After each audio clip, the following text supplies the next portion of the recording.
Исәнмесез, туры эфирда яңалыклар чыгарылышы студияда Роза Хабибуллина. Җомга көнен нинди вакыйларга бай булды алга таба карагыз.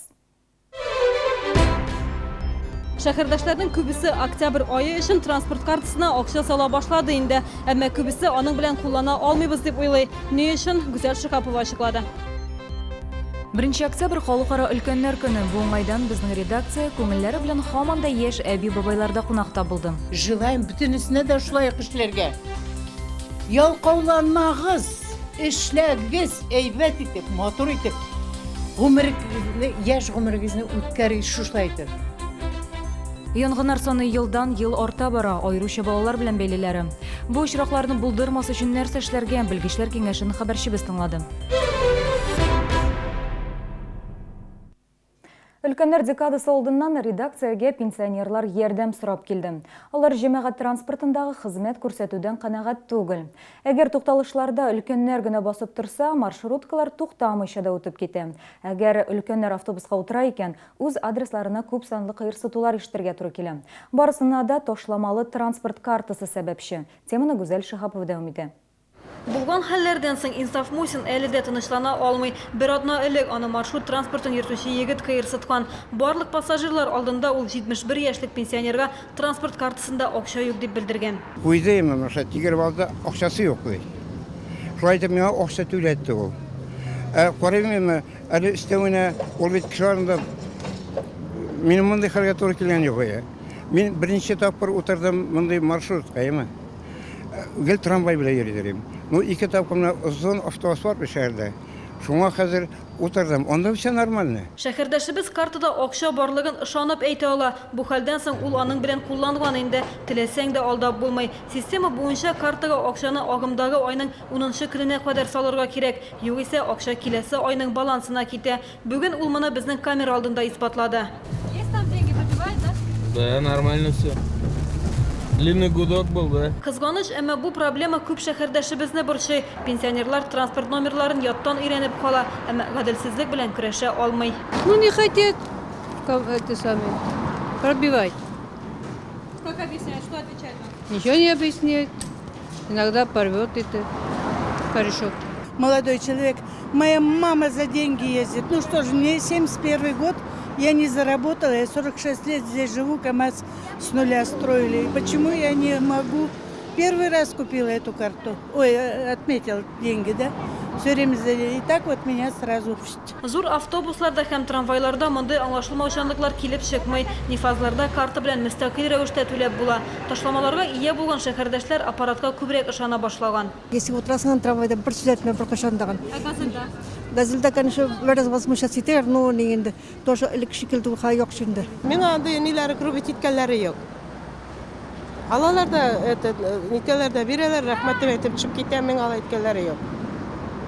Постоянно чай буе йөрдем. Кайчакта транспорт йөртүчеләрнең гамәлләре башка сыймайды социаль карта операторы. Соңгы вакытта пенсионерлар сынган карталарын күтәреп килә башлаган. Әмма операторлар әйтүенчә җәмәгать транспорт йөртүчеләрендә аңлап була. Водители могут незаметно или даже демонстративно поломать карту, там погнуть ее, допустим, там достаточно незначительного повреждения, чтобы контакты там перестали работать. Бывает, обманывают просто пассажиров, говорят, а у вас нет денег. 15 рублей возвращаются владельцам автобусов, владельцам маршрутов, да? А непосредственно водителю ничего не платят за льготников. Дәүләт транспорт картасы белән кулланган һәр очрак өчен 15 сумны кире кайтара. Бу гади пассажирлар түләгәннән 5 сумга кимрәк. Өстәвенә уңайсыз. Алдап та керемнәрне киметеп күрсәтеп тә булмый. Шоферлар да ризасызлыгын яшерми. Бывает такое, конечно, на нервах люди. Почему так бывает? Не знаю. Может, за выручкой гонятся, может, что. Так-то мы обслуживаем постоянно уже сколько лет. Нам как-то без разницы. Не знаю, как на других маршрутах. Вот у нас так. Потому что их все больше и больше. Налички мало видим. Налички меньше стали видеть. Больше по картам ездят. Операторлар білдіруінше вақиғадан шығуның бірден-бір юлы маршрут құжалары һәм шоферлар арасында түлек системасын жайға салу. Шәһәрдә уңай мисаллар да бар. Бірнеше ел элек шәхси эшмәкәр ташламаларга ие булган гражданнарны йөрткән өчен премия биргән. Һәр ташлама өчен шоферга 2 сум. Әлегә исә шәһәрдәшләргә транспорт идарәсенә мөрәҗәгать итәргә генә кала. Әмма идарәдә әлегә яңа җитәкче билгеләнмәгән. Гүзәл Шихапова, Сергей Бирданов, яңалыклар. 1 октябрь халыкара өлкәннәр көне. Шәһәрдә 10 көн буена өлкән буынга багышланган чаралар узачак. Безнең редакция лаеклы хезмәт иткән хезмәттәшләрне бүген котлады. Әле дә вакытларын редакциядә уздырган пенсионерлар бергәлешеп чәй içте, телердә компания җитәкчелегеннән бүләкләр алдылар. Лаеклы ялда булучыларны да онытмыйлар. Чаллы ТВ хезмәткәрләре аларның өенә кунакка барды. Әхмәт Сәлим Борхан улы 12 ел дәвамында ул телекомпанияда урам сыбручысы булып эшләде. Ишек алдындагы тәртипне саклады, матур гүлләр үстерде. Намуслы хезмәте өчен күп тапкыр грамоталар да бүләк иттеләр аңа. Чаллы ТВда эшләгән вакытларын Сәлим абый әле дә сагынып искә ала. Желаем бөтенесенә дә шулай эшләргә. Ялкауланмагыз, эшләгез, әйбәт итеп, матур итеп, яшь гомерегезне үткәрегез шулай итеп. Бу шимбәдә Чаллыда хәтер көне узачак. Шәһәрдәшләр якыннарының һәм туганнарының каберләренә барачак. Бу уңайдан зиратларга бушлай автобуслар йөриячәк. Алар барлык проспектлар буенча иртәнге 7-дән кичке 5-кә кадәр 20-30 минутлык интервал белән хәрәкәт итәчәк. 2 октябрь көнне 32-нче мәхәлләдәге Орловский зираты урынында сәгать 10-да хәтер көне дигән хәйрия акциясе узачак. Теләге булган һәркем зиратны яфраклардан һәм чүпчәрдән арындырырга ярдәм итә алачак. Көннәр суыта бара, көзге кичләрдә ничек җылыну турында да уйларга вакыт. Фатир өчен кирәкле текстиль эшләнмәләрне һәм өйдә кия торган киемнәрне каян алырга? Безнең сюжетта.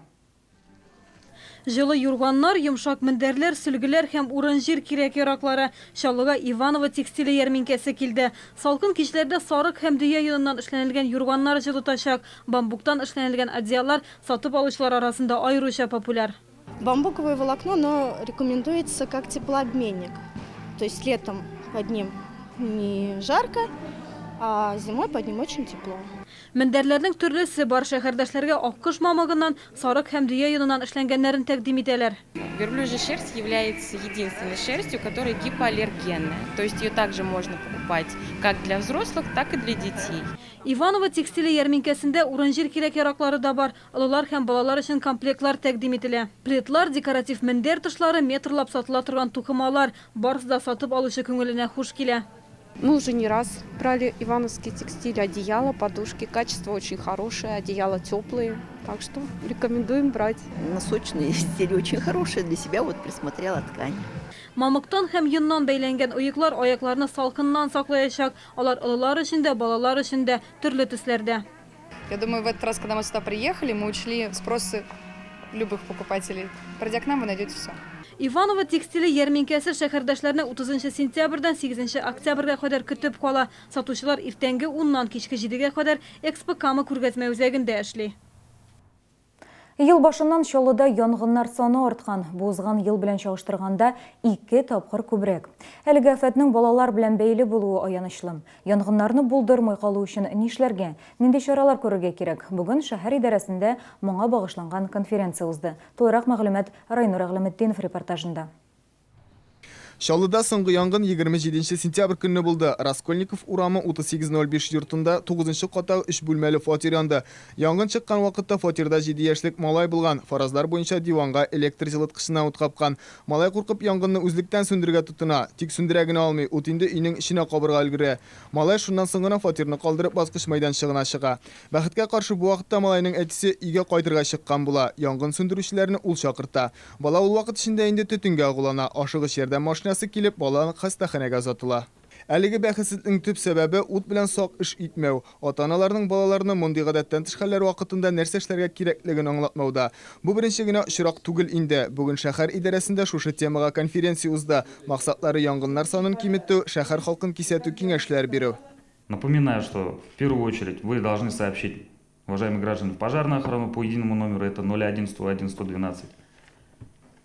После чего вам будет оперативно оказана помощь нашими сотрудниками. Шаллыда 9 ай ішінде барлығы 150 янгын шыққан. Бұл соңғы елғы 9 ай білән шағыштырғанда 2-ге көбірек. Янгынларда барлығы 6 кіші үлген, 15 кіші түрлі тән жарақатлар алған. Айрыша балалар қатнашындағы янгынлардың артуы аянышлы көрінеш. Также у нас участились случаи пожаров с участием несовершеннолетних детей. Увеличение произошло на 1 случай, зарегистрировано 5 пожаров, аналогичный период 4. Балалар қатнашында янгын шығуның сәбәпләре шырпы білә уйнау, үзләрен генә өйдә калдыру, моны булдырмаска кирәк. Иң зур хата янгынны үзлектән сүндерергә тырышу. Дети часто всего остаются одни дома и неправильно ведут себя. Вот уже пожарные даже сказали, что когда случается даже пожар, они начинают, как взрослые, так и дети, сами тушить. Это ни в коем случае нельзя. Бүгінгі заманда һәр 5 яшьлек баланың инде үз шәхси телефоны бар. Шуңа күрә алар 01-112 номерларын яттан белергә тиешләр. Ата-аналар балаларга аңлату эшләре даими алып барса яхшы булачак. Киресенчә булган чиракта ата-аналарны җавапсызлыклары өчен административ җаваплылыкка да тартырга мөмкиннәр. Моның өчен штрафлар каралган. Шулай ук балаларга аңлату эшләрен дөрес алып бару да зарур. Родители должны с детьми разговаривать, объяснять. Они все поймут, они хотя и маленькие, у них жизненной практики нет, но они лучше нас понимают. Поэтому ни в коем случае не надо ругать при случае, когда случаются вот такие неприятные происшествия в жизни ребенка. Райнур Әгләметдинов, Ленар Султанов, Яңалыклар. 500 грамм үшін 20 елға қадар иргіннән мәхрум ителәчәк. Шалы полицейскилары түнле руль артында хатын кыз утырган машинаны туктата. Машина йөртүче каушый, шуңа да үзенә күбрәк игътибар җәлеп итә. Тинтү барышында автомобильдә 100 төргәккә якын порошок табалар. Экспертиза нәтиҗәләре моның метилэфедрон икәнен раслый. Наркотик мәдәнең авырлыгы ярты килограммнан артык була. Гаепләнүче порошокны Россиядә контактсыз юл белән сатып алдым дип белдерә. Максаты наркотик мәдәне Чаллыда тарату була. Әлеге факт буенча җинаять эше кузгатылды. Зур күләмдә наркотик таратырга теләгән өчен 10 елдан 20 елга кадәр иректән мәхрүм итү яный. Жылы җәй һәм сентябрь аенда сөендергән явым төшемнәр урманнарда гөмбәләр үсешенә уңай тәэсир итте. Шәһәрдәшләр якын тирәдә урнашкан урманнарга да читкәрәк тә гөмбә җыярга йөри. Белгечләр гөмбә җыюга җитди карарга кирәк ди. Беренчедән, агулы гөмбә җыю ихтималы бар, икенчедән, урманга барганда да билгеле кагыйдәләрне белергә кирәк. Бу елларда табигатькә баручыларга нәрсәне истә тотарга кирәк? Безнең сюжетта карагыз. Гөмбәгә барыр алдыннан нәрсә киясен уйларга кирәк. Иң яхшысы жылы кием һәм резин итек. Кәрзин һәм пычак та кирәк була. Гөмбәне юл кырыйларыннан җыярга кушмыйлар. Так, вот первая находка. Это гриб, называется зонт. По вкусу напоминает шампиньоны. Ну, хороший гриб.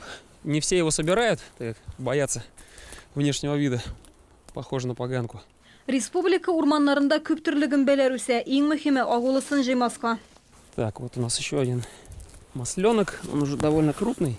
Как правило, они червивые уже в таком возрасте. Это гриб сыроежка. Большая цветовая гамма от белых, ну, бледных таких, зеленые, красные, там, синеватые, фиолетовые бывают. Вот одни из любимых грибов. Называются волнушки. Тут такие вот махнушки идут. Вот ножка полая.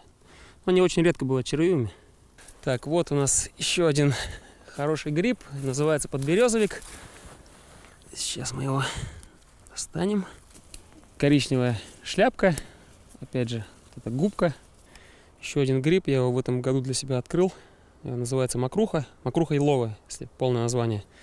Покрыт такой пленкой защитной, как силикон, напоминает. Так она легко снимается. А ее надо снимать, да? Да, ее обязательно нужно снимать при приготовлении.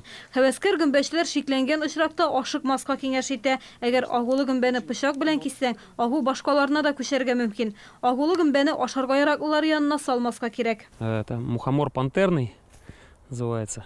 То есть 1/3 шляпки хватает, чтобы смертельная доза для взрослого человека.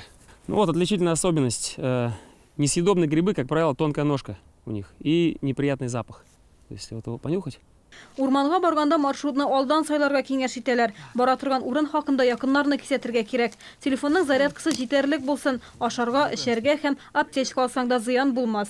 Что делать, если вы заблудились? Надо сразу же остановиться и успокоиться. Самое трудное – не поддаться страху, поскольку выброс адреналина в кровь бывает так велик, что человек или куда-то, сломя голову, начинает бежать, или хватается за какое-то бессмысленное дело и теряет запас энергии. Адашкан очракта беркем дә ярдәмгә килмәй икән, төн кунарга әзер булырга кирәк. Бердәм ашыгыч ярдәм күрсәтү хезмәтенә шалтыратырга кирәк. Аның номеры 112. Гүзәл Шихапова, Ксения Антонова, Ленар Султанов, Яңалыклар. Бу сезгә җиткерәсе соңгы мәгълүмат иде. Мин сезнең белән саубулашам. Алдагы елларыгызны файдалы һәм күңелле үткәрегез. Сау булыгыз.